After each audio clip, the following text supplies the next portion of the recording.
Hi viewers, welcome to our channel. ప్రస్తుతం మనతో పాటు దాము బాలాజీ గారు సీనియర్ జర్నలిస్ట్ ఉన్నారు. వారితో ఒకసారి మాట్లాడదాం. నమస్కారం సార్. నమస్తే. సార్, తెలుగుదేశం అండ్ చంద్రబాబు నాయుడు గారు వక్ఫ్ బిల్లుకు మద్దతు తెలిపిన తర్వాత ముస్లింలందరూ కూడా వాళ్ళకి అగెనిస్ట్గా ఒక తిరుగుబాటు చేస్తున్నట్టుగా మనకు కనిపిస్తుంది. అంటే చంద్రబాబు నాయుడు గారు మాకు ద్రోహం చేస్తారని చెప్పేసి వాళ్ళైతే భావిస్తున్నారు. మొన్నే మనం చూసాము, హెరిటేజ్ని బ్యాన్ చేయాలంటూ, బాయ్కట్ చేయాలంటూ వాళ్ళు పిలుపునివ్వడం జరిగింది. అయితే ఇప్పుడు లేటెస్ట్గా ఏంటంటే తెలుగుదేశంలో ఉన్న ముస్లింలందరూ కూడా ఆ పార్టీకి రిజైన్ చేసి బయటకు వెళ్ళిపోతున్నారంటూ కూడా వార్తలు వినిపిస్తున్నాయి. మరి ఏం జరుగుతుంది తెలుగుదేశం పార్టీలో? దీని ఇంపాక్ట్ ఏ స్థాయిలో పడే అవకాశం ఉంది సార్ వాళ్ళపైన? అంటే ముస్లింలకు చంద్రబాబు వెన్నుపోటు అన్న ఇది ఇప్పుడు బాగా వైరల్ అవుతుంది. ఎందుకంటే ఈయనే కాదు, అటు నితీష్ కుమార్ అండ్ చంద్రబాబు నాయుడు ఇద్దరు లేకపోతే ఈ బిల్లు పాస్ అయ్యేది కాదు ఆల్మోస్ట్. ఎందుకంటే నేరో మార్జిన్తోనే బిల్లు పాస్ అయింది. సో వీళ్ళిద్దరి సపోర్ట్ వల్లనే బిల్లు పాస్ అయింది. అట్లాగే జయంత్ చౌదరి కావచ్చు, లోక్ జనశక్తి చిరాగ్ పాస్వాన్ కావచ్చు, వీళ్ళిద్దరు కూడా వెరీ ఇంపార్టెంట్. సో మనకి అసదుద్దీన్ ఓవైసీ మాట్లాడేటప్పుడు కూడా వీళ్ళ నలుగురు పేర్లు కంపల్సరీ చెప్పేవాడు. చంద్రబాబు నాయుడు, నితీష్ కుమారు, జయంత్ కుమార్ చౌదరి, తర్వాత లోక్ జనశక్తి చిరాగ్ పాస్వాను, వీళ్ళ పేర్లు ఆయన కంపల్సరీ చెప్తూ వీళ్ళకు సపోర్ట్ చేస్తే మాత్రం వీళ్ళు ముస్లిం ద్రోహులుగా మిగిలిపోతారు అనేది పదే పదే హెచ్చరించాడు. చంద్రబాబు కూడా ముస్లింల సంఘాలు ముందే వార్నింగ్ చేశాయి. చంద్రబాబు ఇచ్చిన ఇఫ్తార్ విందును కూడా బహిష్కరించాయి. ముస్లిం నేషనల్ పర్సనల్ లా బోర్డు కూడా చంద్రబాబుని కలిసింది. చంద్రబాబు హామీ ఇచ్చాడు, లేదు నేను వక్ఫ్ బిల్లుకి మీకు అన్యాయం చేయను, మీ ఆస్తులు నేను కాపాడుతానని హామీ ఇచ్చాడు.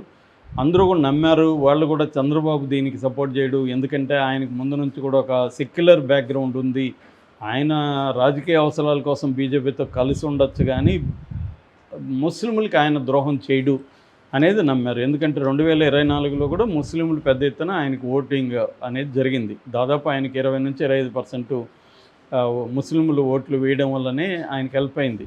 ఎందుకంటే మైనారిటీస్ ముందు నుంచి కూడా గట్టిగా జగన్ వైపు ఉంటారు. దానికి ఒక కారణం ఏంటంటే వాళ్ళ నాన్న వైఎస్ఆర్ 4% ముస్లింల్లో ఉండే బీసీలకి, ముస్లింల్లో ఉండే పేదల్ని బీసీలుగా చేర్చడం, 4% రిజర్వేషన్ వాళ్ళకి ఇవ్వడం అనేది వాళ్ళకి ముఖ్యంగా పేద ముస్లింలకి చాలా పెద్ద ఎత్తున ఉపయోగపడింది. ఎందుకంటే ఆంధ్రప్రదేశ్లో పేద ముస్లిం శాతమే ఎక్కువ ఉంటుంది.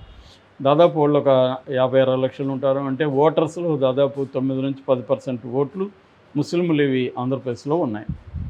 సో చంద్రబాబు కూడా వాళ్ళకి అనేక పథకాలు అనౌన్స్ చేశాడు ముస్లింల కోసం. సో ఓవరాల్గా జగన్ పట్ల కొంత జనరల్ వ్యతిరేకతల నుంచి వీళ్ళందరూ కూడా 2024లో చంద్రబాబు వైపు ఉన్నారు. సో చంద్రబాబుని నమ్మారు ఒక రకంగా. ద్రోహం చేయడం మనకి విషయంలో, మిగతా విషయాల్లో మోడీని సపోర్ట్ చేయొచ్చు కానీ వక్ఫ్ బిల్లు విషయంలో చంద్రబాబు గట్టిగా ఉంటాడు. కానీ చంద్రబాబు ఏం చేశాడు, ఏదో నామకే వస్తే 3 డిమాండ్లు పెట్టాడు, అవేం వాళ్ళు పెద్దగా నెరవేర్చలేదు. అయినా కూడా మద్దతు ఇచ్చేశారు. విప్పు కూడా జారీ చేశారు. కనీసం మీకు ఇష్టం వచ్చిన వాళ్ళు వేయండి అని కూడా చెప్పలేదు. విప్పు జారీ చేసి కంపల్సరీ ప్రోగా వేయాలని చెప్పారు. సో అట్లాగే నితీష్ కుమార్ కూడా. దాంతో ఏమైందంటే బిల్లు పాస్ అయిపోయింది. ముస్లింల మొత్తం ఒక షాక్కి గురయ్యారు. ఎందుకంటే వాళ్ళ ఆస్తులు, ఒక రైల్వేసు, ఒక ఆర్మీ తర్వాత ఎక్కువగా ఉన్నవి వీళ్ళకి దాదాపు 10 లక్షల కోట్ల విలువైన ఆస్తులు వాళ్ళ దగ్గర ఉన్నాయి. ఆ ఆస్తుల్ని ఇప్పుడు మెల్లమెల్లగా వీళ్ళ దగ్గర నుంచి లాగేసుకొని ముస్లింని వీకెండ్ చేయడం అనేది బీజేపీ ఆర్ఎస్ఎస్ టార్గెట్. దాని తర్వాత నెక్స్ట్ టార్గెట్ ఇప్పుడు క్రిస్టియన్ ఆస్తుల మీదకి కూడా ఆల్రెడీ చర్చ మొదలుపెట్టారు. ముందుగా ఇదే ప్యాటర్న్ ఉంటుంది. ముందుగా వాళ్ళ ఆస్తులు ఎక్కువ ఉంటాయని చర్చ మొదలుపెట్టారు. హిందూ ఆస్తులు ఎన్నో తెలియదు ఎవరికి నిజానికి. ఎందుకంటే హిందూ టెంపుల్స్కి ఆస్తులు అనేది నేషనల్ లెవెల్లో లెక్కలు లేవు. చాలా స్టేట్ గవర్నమెంట్స్ లెక్కలు చెప్పవు. అవి తీస్తే అవే నెంబర్ 1గా ఉంటాయి గ్యారంటీగా. కానీ అవి చెప్పరు వాళ్ళు. దీన్ని మాత్రమే ప్రొజెక్ట్ చేస్తూ ఇక్కడ ఇన్ని ఉన్నాయి ఇవన్నీ చెప్తూ ఒక ముస్లిం యాంటీ క్యాంపెయిన్ ముందుగా తీసుకొచ్చి దాని తర్వాత మేము పేద ముస్లింలు కాపాడుతున్నాం అనే నెపంతో ఈ బిల్లుని తీసుకురావడం అనేది జరిగింది. దీంతో ఇప్పుడు ముస్లిం సమాజం అంతా కూడా దీన్ని వ్యతిరేకిస్తుంది. ఈ నేపథ్యంలో ఆల్రెడీ నితీష్ కుమార్కి అక్కడ బాగా వేడి పెరిగింది. ఎందుకంటే అక్కడ 17% ఓటర్లు ముస్లిమ్స్ ఉన్నారు బీహార్లో. మామూలుగా బీహార్లో నితీష్ కుమార్ బలం ఏంటంటే ఓబీసీలు, ఈబీసీలు, మహాదళిత్స్, ముస్లింలు. మహాదళిత్స్ అనే కేటగిరీని ఆయనే ప్రవేశపెట్టాడు. దాదాపు 20 రకాల ఎస్సీల గ్రూపుని చేర్చి ఆయన మహాదళితులు అని పేరు పెట్టి మహాదళిత్ కమిషన్ కూడా ఆయన ఏర్పాటు చేశాడు 2007లో. ఎవరు? నితీష్ కుమార్. సో ఇప్పుడు ఈ 17% ఓటు బ్యాంకు ఆయనకు దూరం అయ్యే అవకాశం కనిపిస్తుంది. ఆల్రెడీ 5 మంది ముస్లిం నాయకులు ఆయన పార్టీలో చాలా ఇంపార్టెంట్ ముస్లిం నాయకులు రిజైన్ చేసి వెళ్ళిపోయారు బయటికి ఈయనకి వ్యతిరేకంగా. ఈ దెబ్బ చంద్రబాబు నాయుడు నితీష్ కుమార్ని కంపేర్ చేస్తే నితీష్ కుమార్కి ఎక్కువ పడుతుంది. ఎందుకంటే నితీష్ కుమార్కి ఎలక్షన్లు దగ్గరలో ఉన్నాయి. చంద్రబాబుకి ఇంకా 4.5 ఏళ్ళు తర్వాత ఎలక్షన్లు రాబోతున్నాయి. ఈ లోపల మ్యానిపులేట్ చేయడానికి చంద్రబాబు టైం ఉంది.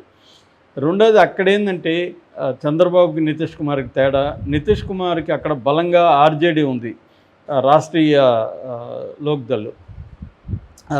అది ఏం చేస్తుందంటే అంటే మన లాలూ ప్రసాద్, తేజస్వి యాదవ్ వీళ్ళు ఏం చేస్తున్నారంటే మై అని ఒక కాన్సెప్ట్ వాళ్ళు ముందు నుంచి కూడా, అంటే ముస్లిం యాదవ ఈ కాంబినేషన్ వాళ్ళు ముందు నుంచి కూడా కలిపారు. మై అంటారు దాన్ని, ఎంవై మై కాంబినేషన్. సో దాంతో వాళ్ళు దీన్ని ఉపయోగించుకొని ముస్లింల సెంటిమెంట్ని రగిలించడానికి వాళ్ళు గట్టిగా వాడుకుంటున్నారు ఈ వక్ఫ్ బిల్లు కాన్సెప్ట్ని. కానీ ఆంధ్రప్రదేశ్కి వచ్చేసరికి జగన్ వాళ్ళ పేరుకేమో లోక్సభలో వ్యతిరేకించారు, రాజ్యసభలో కూడా వ్యతిరేకిస్తున్నట్టు ఆయన కూడా సుబ్బారెడ్డి కూడా మాట్లాడారు. ఓవరాల్గా బిల్లుని అయితే వ్యతిరేకించారు. కానీ ఇక్కడ దాన్ని ప్రచారం చేసి చంద్రబాబుకి యాంటీగా గట్టిగా ప్రచారం చేసి ముస్లింలకి అండగా నిలబడాలనే ఇది ధైర్యం చేయలేకపోతుంది. ఎందుకంటే అలా చేస్తే తనని క్రిస్టియన్స్ కొంత వ్యతిరేకత వచ్చే అవకాశం ఉంది, హిందువుల్లో వ్యతిరేకత వచ్చే అవకాశం ఉందని జగన్ ఏం చేస్తున్నారంటే ఆల్మోస్ట్ సైలెంట్గా ఉంటున్నారు. ఏదో నామకే వస్తే వ్యతిరేకించామని చెప్తున్నారు. ఒక పక్క తెలుగుదేశం అబద్ధాలని ప్రచారం చేస్తుంది. వీళ్ళు లోక్సభలో వ్యతిరేకించారు, రాజ్యసభలో వ్యతిరేకించలేదని. క్లియర్గా లెటర్ ప్యాడ్ అవన్నీ కూడా ఉన్నాయి. లెటర్ ప్యాడ్లో అందరు సభ్యులకు వ్యతిరేకించమని పిలుపు ఉంది. ఆయన సుబ్బారెడ్డి స్పీచ్ కూడా ఉంది.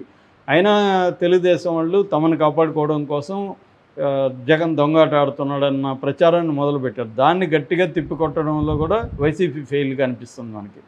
అంటే వైసీపీ వాళ్ళు ఈ విషయంలో గట్టిగా లేరు, అది చంద్రబాబుకి వెళ్ళిపోతుంది. రెండోది చంద్రబాబుకి ఏ రకమైన నష్టం లాభం దీనివల్ల అని చూస్తే నష్టమైతే ఖచ్చితంగా ఎంతో కొంత ముస్లిం పాపులేషన్ దూరం అయ్యే అవకాశం అయితే ఉంది. ఇప్పుడు వాజిద్ ఖాన్ అని ఎంపీ కేసినేని నానికి అనుచరుడుగా ఉంటున్న వాజిద్ ఖాన్ రిజైన్ చేశాడు. దీనికి నిరసనగా ఇంకొంతమంది కూడా ముస్లిం నాయకులు తెలుగుదేశంలో నుంచి బయటకు వెళ్ళిపోయే అవకాశాలు కనిపిస్తున్నాయి.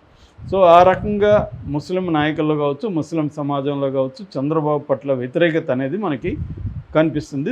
ఆ మేరకు చంద్రబాబుకు నష్టం జరిగే అవకాశాలు ఉన్నాయి. అయితే దీనివల్ల చంద్రబాబుకు లాభం కూడా ఉంది. లాభం ఏంటంటే ఒకటి మోడీకి ముస్లింల ఓట్లు వదులుకోవడానికైనా సిద్ధమయ్యి చంద్రబాబు మోడీకి సపోర్ట్ చేశాడు కాబట్టి మోడీ కూడా అది గుర్తుపెట్టుకొని చంద్రబాబు అడిగిన వరాలు ఇచ్చే అవకాశం ఉంది. ఒకటి రాష్ట్ర అభివృద్ధికి సంబంధించిన ఫండ్స్ని కొంత తెచ్చుకోగలగడం అనేది చంద్రబాబుకి కుదరచ్చు. ముఖ్యంగా అమరావతిని అభివృద్ధి చేయడం అనేది నెంబర్ 1 టార్గెట్ ఆఫ్ చంద్రబాబు కాబట్టి దానికి ఫండ్స్ని కేంద్రం నుంచి తెచ్చుకోవాలనేది చంద్రబాబు టార్గెట్. అది కొంతవరకు నెరవేరే అవకాశం ఉంది. అది పోలవరం. ఆ రెండు చేస్తే చంద్రబాబుకి ప్రజల్లో మంచి పేరు వచ్చే అవకాశం ఉంది. మూడవది తన పర్సనల్ ఎజెండా అయినా జగన్ని ఇబ్బంది పెట్టడం అనే కార్యక్రమంలో కూడా మోడీ అండదండలు పెరిగే అవకాశం ఉంది. ఆ రకంగా చంద్రబాబుకి కేంద్రంలో తన పట్టు పెరుగుతుంది. ఇక రెండవది హిందూ ఓట్ల పోలరైజేషన్. ఇక్కడ ముస్లింలకు గట్టిగా యాంటీగా చంద్రబాబు నిలబడ్డాడు కాబట్టి హిందూ ఓట్ల కొంత పోలరైజేషన్ చంద్రబాబు వైపు వచ్చే అవకాశం ఉంది. ఎందుకంటే ఇక్కడ గట్టిగా ముస్లిం ఓట్లను కూడా పోలరైజ్డ్గా తన వైపు మార్చుకునే అపోజిషన్ లేదు చంద్రబాబుకి. ఇది ప్రధానంగా చంద్రబాబుకి లాభమా నష్టం ఉన్నప్పుడు ఓవరాల్గా ఇవన్నీ ఆయన బేరీజ్ చేసుకొని దానికి మద్దతు ఇచ్చినట్టుగా మనకు కనబడుతుంది. అయితే చంద్రబాబుకి ముస్లిం సమాజం తీవ్రంగా వ్యతిరేకించవచ్చు. ఓవైసీ కూడా చంద్రబాబు ద్రోహం చేశాడు, ముస్లింల పట్ల చంద్రబాబు ద్రోహం మాట్లాడాడు, షర్మిల మాట్లాడింది. సతీష్ ఆచార్య అని ఒక నేషనల్ లెవెల్ కార్టూనిస్ట్, ఆయన ఒక ముస్లిం యువకుడిని ఇటుపక్క